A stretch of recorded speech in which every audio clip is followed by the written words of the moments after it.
પોરબંદર જિલ્લાના મહિયારી ગામ ખાતે કાર્યક્રમનું આયોજન કરવામાં આવ્યું હતું, જેમાં લૈંગિક ગુનાઓથી બાળકોને રક્ષણ વિષય અન્વયે સેમિનાર યોજાયો હતો।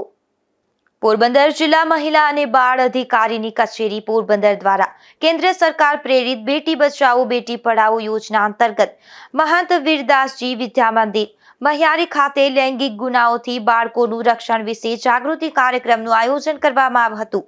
જેનો મુખ્ય હેતુ શાળાની 100 જેટલી કિશોરી વિદ્યાર્થીઓને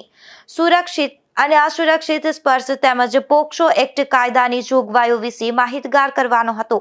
જેમાં જિલ્લા બાળ સુરક્ષા એકમના કાઉન્સિલર રૂપલબેન ભટ્ટે વિદ્યાર્થીનીઓને પોક્સો એક્ટની વિસ્તૃત માહિતી આપવામાં આવી હતી। તેમણે સેફ અને અનસેફ ટચના તફાવતને સરળ ઉદાહરણો સાથે સમજાવ્યો હતો,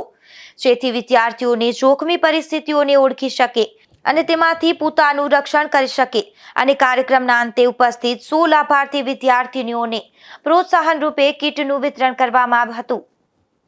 bureau report, Gujarat news, Porbandar.